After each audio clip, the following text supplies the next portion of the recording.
In episode 4.6 of Unshuffled, we listen to the latest stadium rocking album from Ghost. It's called Skeletá.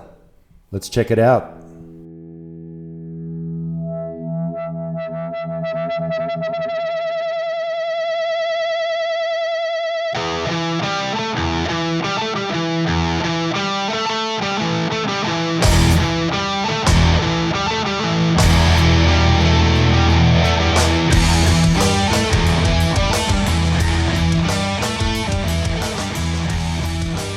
Welcome, listeners. Welcome back to Unshuffled, to all our regulars, and welcome for the first time to our new listeners. Great to have you with us. We are bringing back the album. And in this episode, we're going back to a band that we covered many years ago, it seems. We got through all of their catalogue, but they released a new one in 2025. And here to tell us all about it, to give us the details of the album we'll be covering, is my co-host with the most, my man in Japan, Mr. Scotty D. Welcome, Scotty. Thank you, Matt. Let's get into this. So we are on the sixth Ghost album, Skeletá. I don't know. I haven't figured that out. We got an accent over the A. This was released April 25th, 2025. So it's taken us a minute to get to it. Produced by Gene Walker. All right. Their first album was also produced by Gene Walker.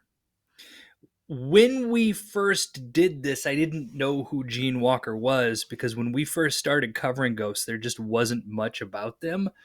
Turns out Gene Walker's Tobias Forge. It's this alias he uses when he's doing production.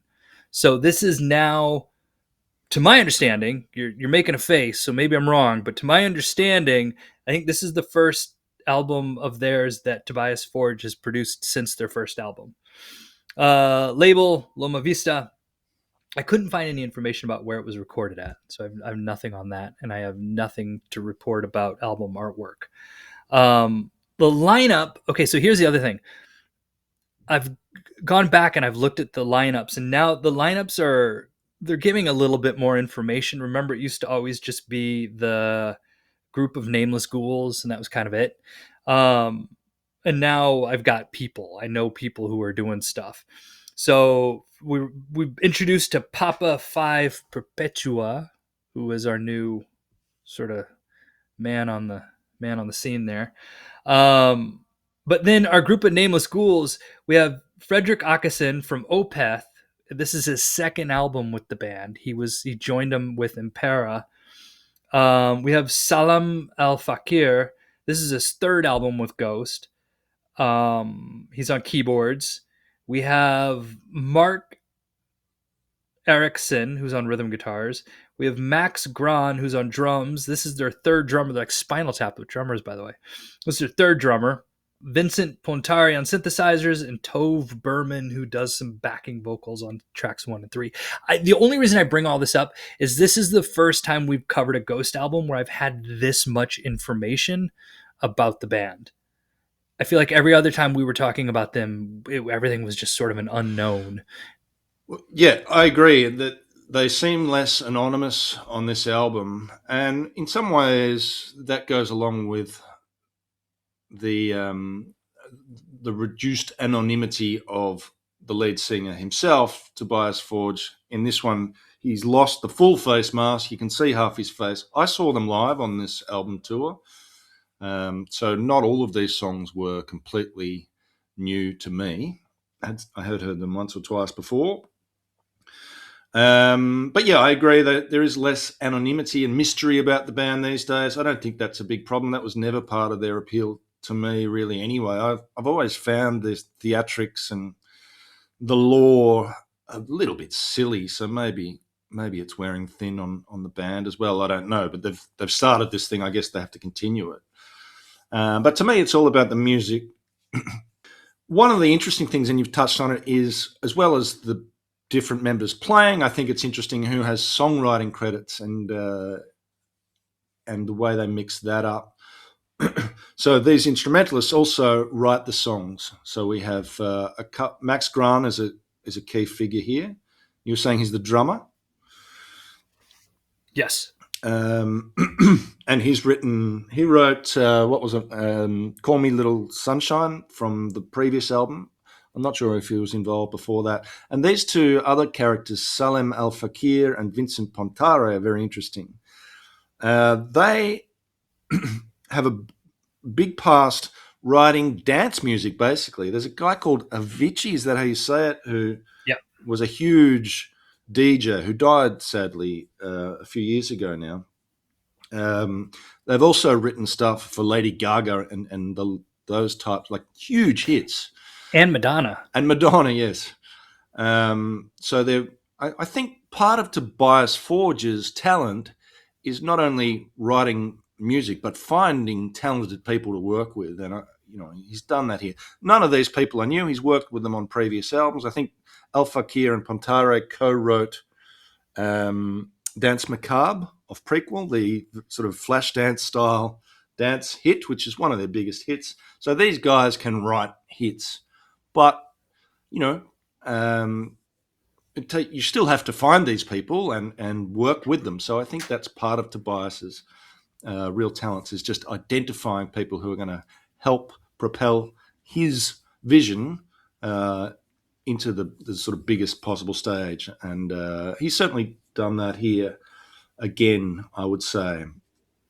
Artwork just looks the same. I haven't looked it up myself, but I assume it's the same guy. That very detailed, intricate artwork with a sort of with a Papa Emeritus type figure emerging from the detail. So it looks very similar. I didn't buy the CD on this one, unusually for me, so I don't have the physical copy with me. But it looks very similar in style to their previous artwork.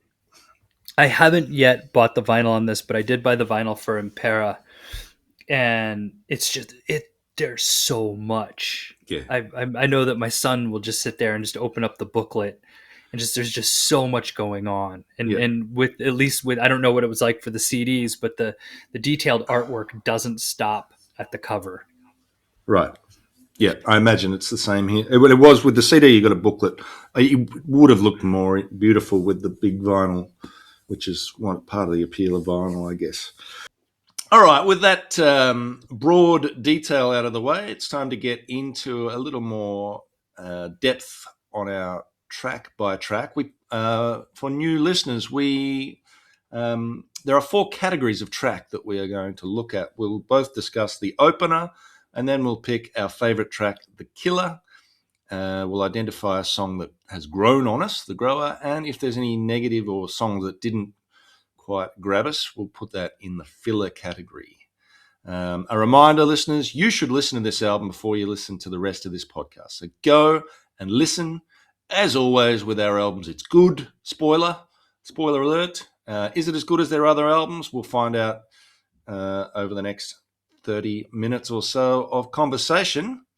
But let's get into our detailed track analysis by starting with the opener. Scotty, you got things to say about it? Yeah, Ghost does a really good job of setting the mood with their opening tracks. This one does that. They start in with the choir, and even the quality of the choirs have gotten better. If we go back to their Los Angeles, whatever the choir they had in the second album, it sets an emotional tone. It's got the 80s inspired atmosphere rock. It just sort of it does the job that the opening track should do. It's sort of kind of diving into the song a little bit. It gives me Journey vibes. There was a song on the last album that had a Journey feel to it, and this one does the same. But as far as I also really like, there's this sound of the drum fill, and it comes in out of the bridge. And it's like this. I was back in a former part of my life when I was in a band and we were recording, and I remember we spent so long trying to find this perfect drum sound, and that's it. It's just sort of this kind of power thump that I can't really explain, but when it came in, when that drum fill comes in, I'm like, that's it. That's the sound we were looking for 15 years ago. And Tobias Forge found it. Good on him. Mm. Yeah, I've got that drum fill noted as well with a big rectangle I've drawn around it. Beautiful sound, the most beautiful sounding drum fill you will ever hear. I've written on my notes here. So yeah, that is absolutely just perfect sound. I agree. This is one with songwriting credits from Al Fakir and Pontare, and it's a very well structured song. It sort of builds with the choir and then that 80s riff which you identified. So it sort of builds up gradually, as many of their songs do. I like the keyboard break, and I assume that's Al Fakir on the keys there, just before that drum break you mentioned. Not sure what it's about. This seems to follow on from the fall of empires with things like a slaughtered Tsar, the end of a monarchy, a widowed queen. So this sort of idea of things have fallen now, and how does that affect us as individuals? Okay, so that brings us to the killer. I've kind of gone for an obvious one here, which I often try to avoid, but I just think track 2, to me, Lacrima, stands out as one of the, not just the best song on the album to me, but one of the best songs of their whole catalogue, I think. This is great. It was the second single from the album. Satanized, track 3, was the first one. It's already a regular in their live sets. It's got that synth opening again. But the thing that stands out to me is this has one of the filthiest riffs in the entire Ghost catalogue. I love the riff in this, which contrasts again against the super catchy chorus, which, I mean, pretty much every Ghost song these days has that. The snare drum on this, I think this is the best sounding snare in modern music. It was on Impera and it still is here. I have a feeling that snare is modelled on the Black Album snare. Somewhere in my brain it tells me that Tobias has always loved that snare sound, and it's just a pure hit, and there's some nice drumming. The part of the reason the chorus is so catchy is he switches up to the ride cymbal in the chorus. It's got a lovely multi-layered guitar solo, some beautiful guitar work throughout, lots of little details, very well crafted as all their songs are. But yeah, it's more about the contrast or the juxtaposition, which is one of my favorite words from my grade 12 English essays. Juxtaposition. I think I used it about 4 times in my final essay, of that just dirty, awesome riff with the catchy chorus. So that's my favorite song on the album. Nice. My killer is Satanized, which okay, so here's, I labor, and in fact, if we had gone a little bit longer before we had recorded, I will tell you that what's going to come up as my grower would have been my killer. Like okay. it was closing in on it. Yeah, but similar story for me. This is the first couple listens of this album, and this song it was that earworm that just kept sticking in my head, and I just kept hearing the chorus over and over and over. It's just sort of a straightforward, rhythmic guitar-centered bass grooves that drive the song. I think that of the first 3 tracks, this is probably the formula is probably the simplest, right? It's the least complicated of the first 3 tracks. The drums have just sort of this marching feel to them, but again, you were talking about the layers of the guitar. The way that guitar solo just comes screaming in and cuts through the rhythm of the song. And there's this polyrhythmic feel to the way that the guitar is playing, and it almost feels like it's playing in sort of one time signature while the drums are going in a different one. The chorus is very catchy, sing-songy. It calls back, it calls back to Danse Macabre, where I feel like the last album didn't have a song that felt like the entire sort of stadium would sing along to, in the way that this one sort of draws back on that. Yeah, I like this one too. It's so catchy. I'm just thinking about it now. It's in my head right now. Okay, so let's move on to Grower. Almost my killer. Mine is track 6, Cenotaph. Love this one. Starts with this nice hi-hat. But I love the rising action of this song, the way it builds slowly throughout the song. and just keeps going up and up in intensity. Beautiful poetic lyrics about remembering the dead, and maybe that's why this one hits so hard for me. I lost someone I love, my mum, this year, and this song has sort of reminded me of her, and I don't know, it really hit me hard emotionally, and I love the rising structure that keeps building throughout the song. So it became one of my favourites, even though maybe it doesn't have some of the standout catchiness of some of the earlier tracks on the album. This one really grew on me. I love the guitar keyboard sort of duo that happens where they kind of the way they play off each other in this song. I also that clean guitar has a strong Queen feel to it, doesn't it? Doesn't it sound like Brian May in some? Yeah. Okay, my grower is track 9, Umbra.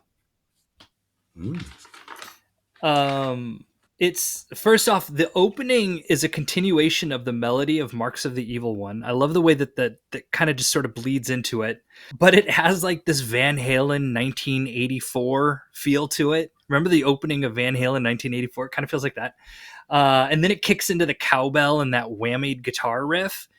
And the first time I heard it, I was really waiting after this epic intro for Diamond Dave to just come kicking in there, and then like maybe let Tobias Forge take over in the chorus. It was, and then the way that the synth it stays through, and I'm going to talk about this in the Brownlow of how I already feel that the way I voted is unjust, but the keys in the synth really ties this album together. And it does in this song especially. It punches up the chorus, but that guitar, and I don't know. I remember Eddie Van Halen used to always talk about the Brown sound, and there was like this distinct sound of his guitar playing, and I don't really know what he ever meant by that, to be honest with you. But I hear there's just that sort of old late 70s, early 80s Van Halen feel to kind of the sound of it. But again, it's the keyboard guitar duo that does it for me. Just like you had mentioned at Cenotaph, they do it here again.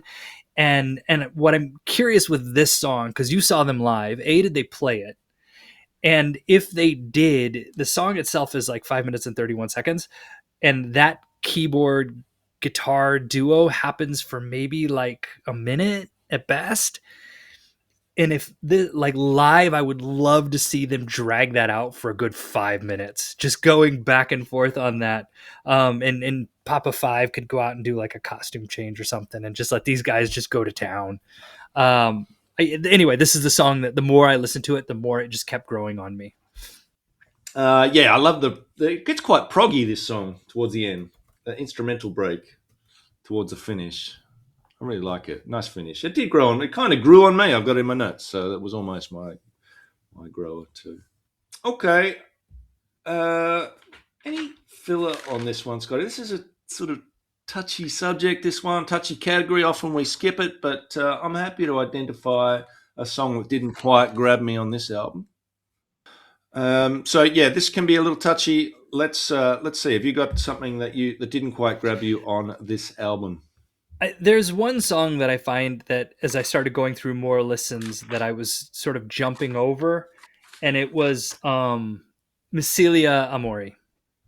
And it was just for whatever reason, I think it was part of, and my apologies to the lyricist of this song, but there's that line I think where he says "love rockets," and while I just heard snot rockets. That's all I heard is this whole song about, and I couldn't get past it.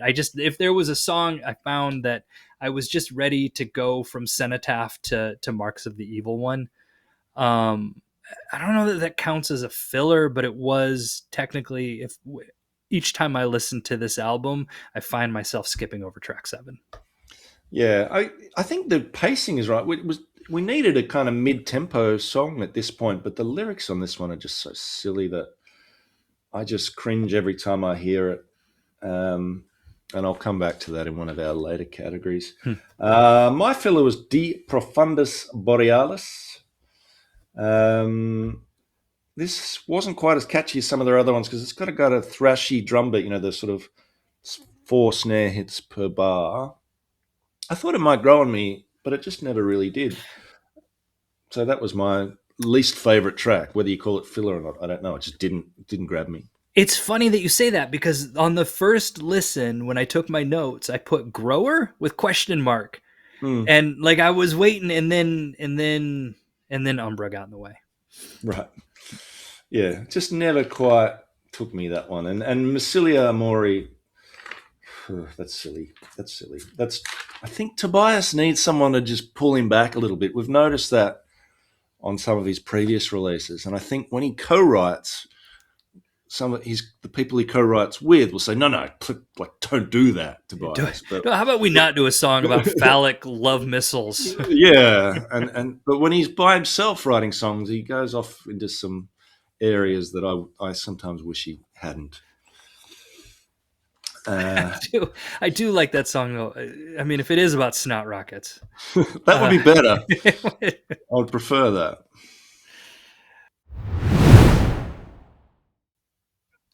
Okay, so with the detailed track analysis out of the way, we have some categories we also like to talk about. Let's move on to those. What are they again? I do have one. I just looking at like the sequencing of the album, lyrically I completely understand why Excelsius would be the last song on the album, and it does. The end of Excelsius perfectly bookends the beginning of Peacefield. I get all of that, but going out on that ending of Umbra would have been just a badass way to end this album. Yes, agreed. So that's your I guess what were they standout thinking? moment. No, it's not my standout. Oh, did I jump? I thought no. What were they thinking? What were they thinking? Yeah, that's my what were they thinking. Okay, so what were they thinking? Not ending the album with Umbra? Yeah. Okay. My what were they thinking? I agree, but my what were they thinking is that just the lyrics of Massilia Amori, I think, are silly, and it's just not good, Tobias. Don't do that stuff. It hurts the artistic vision and your desire to be seen as a sort of artist. I think is hindered by this sort of high school level lyrics. Standout moment. Let's do that one. Every guitar solo. Every single guitar solo on this album was just awesome.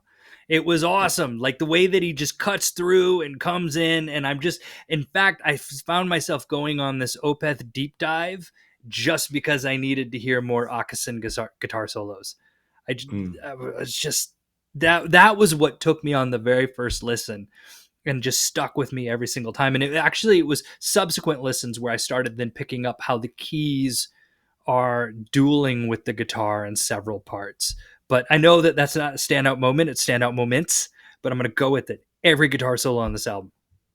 Yeah, so beautifully recorded and sort of layered. I think Tobias just gets him to play these solos over and over, and he's got such a technically proficient guitarist that he plays it perfectly every time, and then you just sort of link all these perfect sounding guitar solos together and you get this incredible sound.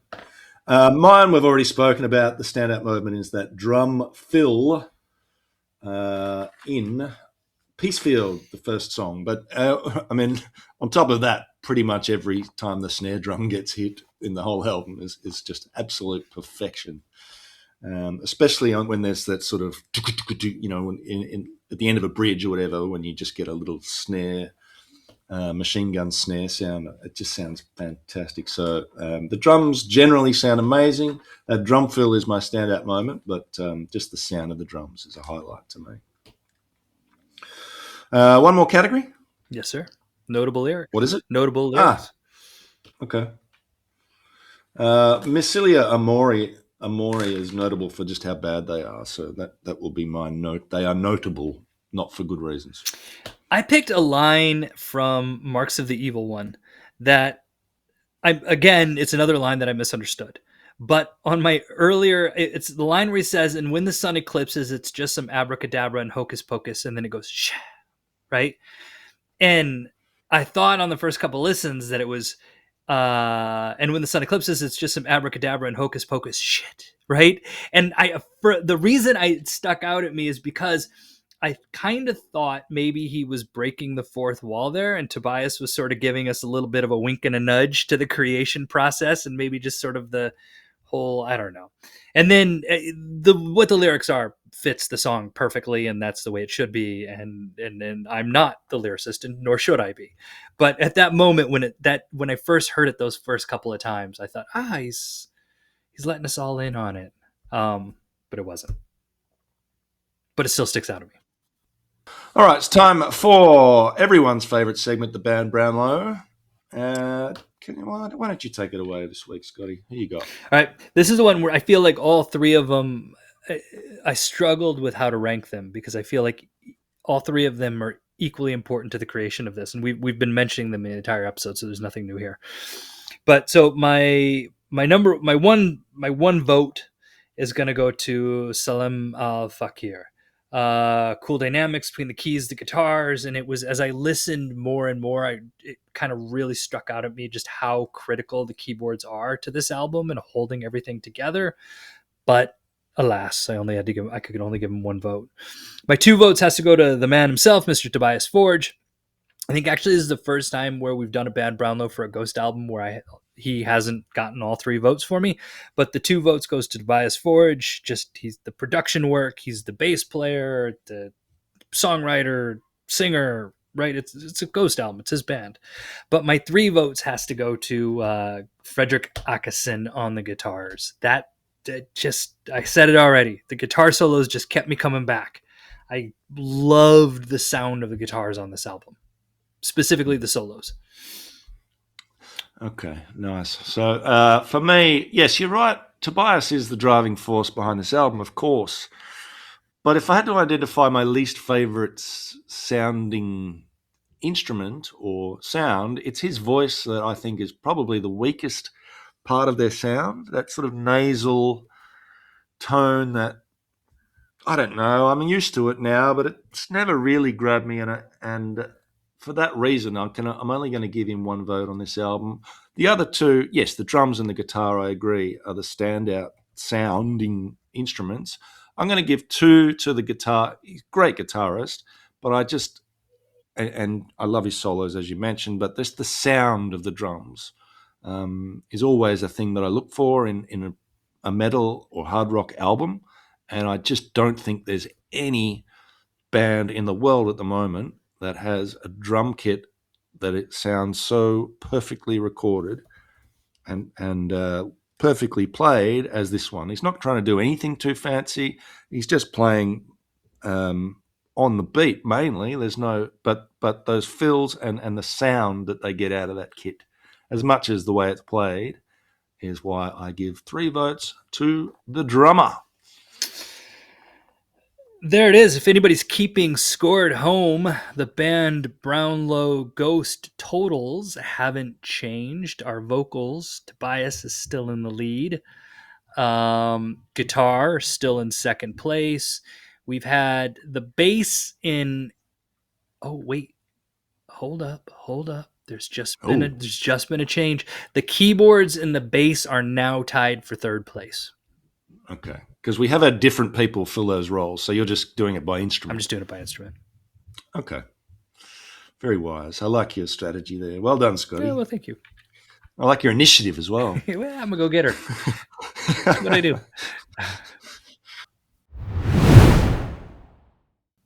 All right, so that just about wraps it up for this album, and we don't have any more Ghost albums to go. Obviously, this was a new one, and I don't expect any more for a few years. Final thoughts on this album, particularly as compared to their previous few releases. How do you think this one stacked up? Yeah, by this point, I find that, I mean, yeah, as you said, this is their 6th album, so I'm ranking them, kind of comparing them to other Ghost albums, and I was trying to figure out where does this rank, and I really liked Impera. But I think I like this better than Impera. But I still prefer Meliora, right? So I think Meliora is probably maybe my favorite of the Ghost albums. And this one, I think it's a really good. It was a little too 80s synth rock for me at the beginning. On first listen, I wasn't admittedly terribly excited about what we were just committing ourselves to. But as I kept listening and sort of the layers and the nuances and hearing everything, kind of walked away just like, oh, this is a really good album. I did actually really like it. Yeah, it's really good. And like, I've never bought into the pageantry, the sort of pantomime of it all. So I just like to judge these purely on music. It's another very good Ghost album. It's hard to rank them. I still think, like you, Meliora just stands out as the one that has the most appeal to me. It's probably the heaviest album, and the one where they really found that sound, and they've moved more into the Def Leppard and Van Halen influences on the last couple, which is still fun. But I think Meliora is my personal favourite. This and Impera, to me, go together as very quite similar albums. Which one of those two is my favorite? I don't know, but there's a lot of, at the moment, because this is fresh. I guess this is the one that I'm perhaps going to nominate, but whether it stands the test of time, I'm not sure. There were some great songs on Impera, Darkness at the Heart of My Love. And I mean, there was some really good songs on that. So I think this has some songs that will similarly stay with me, but, maybe we can ask that. Get back to me in a year and we'll see. But both very good albums. It's hard to rank them, but Meliora still stands out in their catalogue to me. Fair. Yes, agreed. Okay, well, that's where we end it with Ghost. Now, listeners, we are not entirely sure what we're going to listen to next. So one of the things we're going to do today is record 2 episodes in one. So just stay tuned. You may not may not be released on the same day, but very soon we are going to choose the next band that we do. Before that, though, just to finish off this episode, and if you're listening to this at night, just help you drift off to sleep, we're going to have a little segment which we call Conversation Starters. So we'll move into that in a moment. We've got a very interesting question to discuss today. What is the best band name of all time? So stay tuned for that. And then very soon after this one, you'll hear us choose our next band. So we'll move into that right now.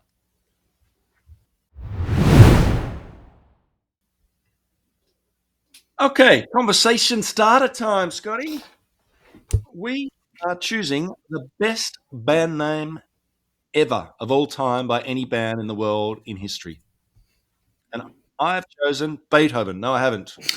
No, we're probably going to be a heavy band from the last few decades. You want to give me your... No, I don't actually. I want to hear Mayor Matt's first.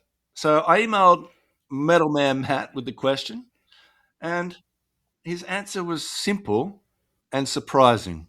It is Metal Church. Huh. All right. What do you think of that? Not on my list. No, not on mine either. Not on my list. In fact, I don't think I've even listened to that band. Oh, I have. All right.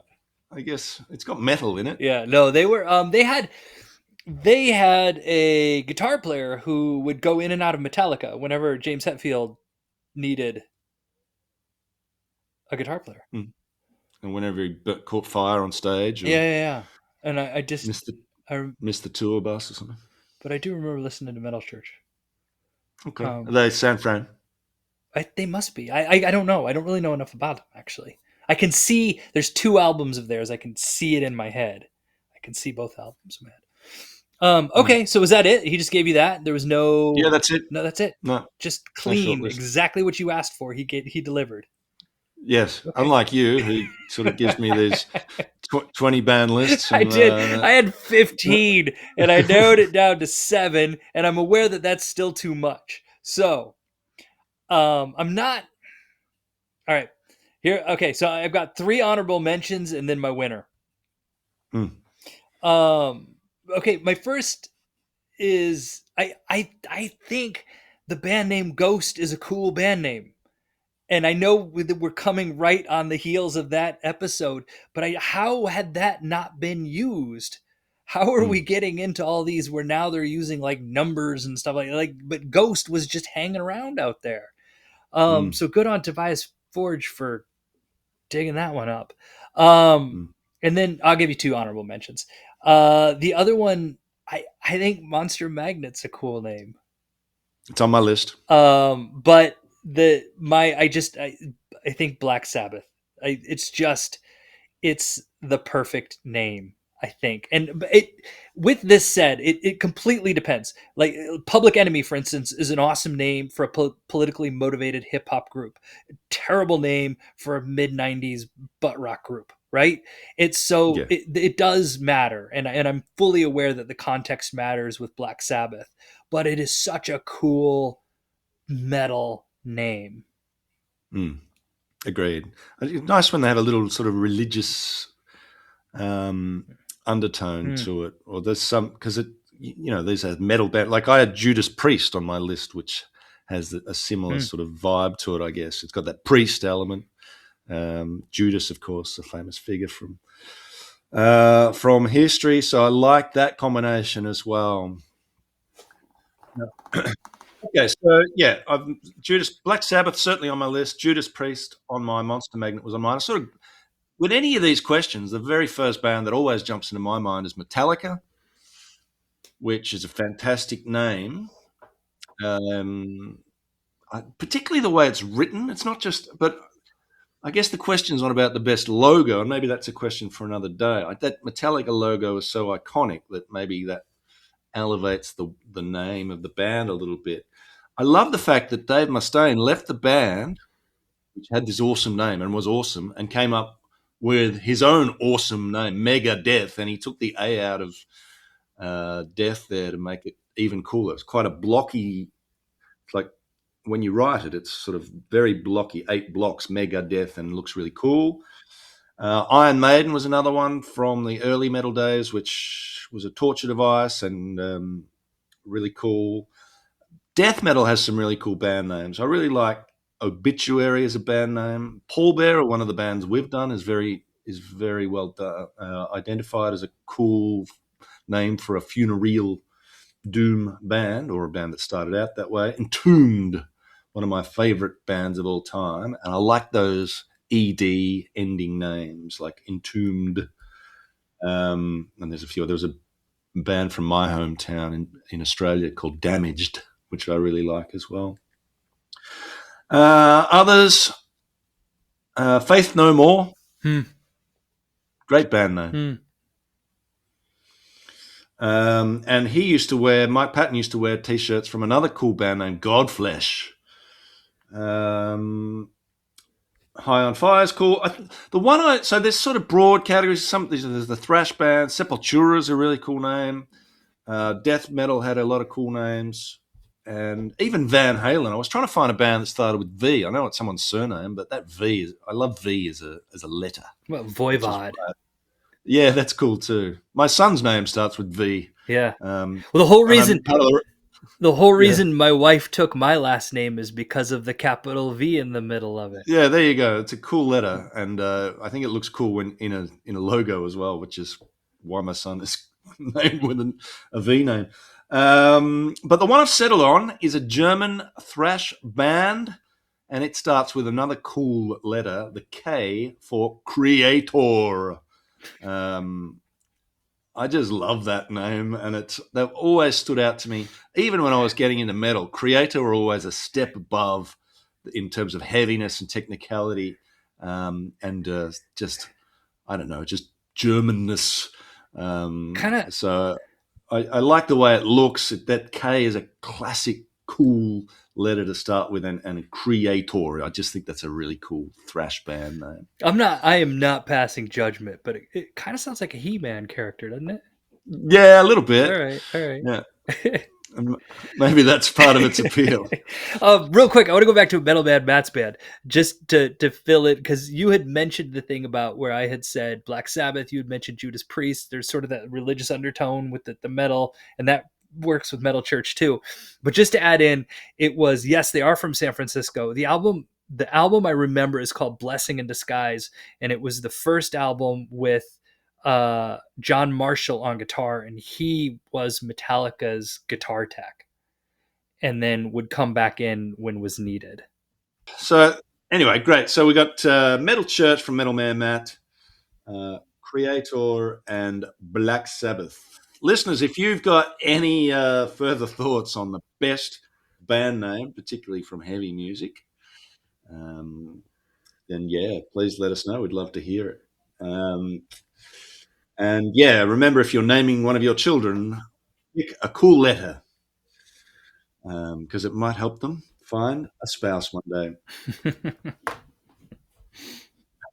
All right, that about wraps us up for this part of today's recording. We are going to pick our next band in a moment, Scotty, but just to finish things up here, thanks, listeners, as always, for sticking with us. We do appreciate your downloads and your contributions. We hope you all had a lovely Christmas and New Year period, and we thank you for sticking with us in 2026 when we start a new band, which you're about to hear what that's going to be soon. Thanks, as always, to Small Stone and Seven Planets for the opening and closing music, which will start fading in any moment now. And I think that'll just about do us, Scotty. Let's go and pick our next band. But thanks to you, as always, Scotty, and a Merry Christmas and Happy New Year to you and all our listeners. Absolutely. Thank you, Matt, and Merry Christmas, Happy New Year to you and your family. And thank you, listener.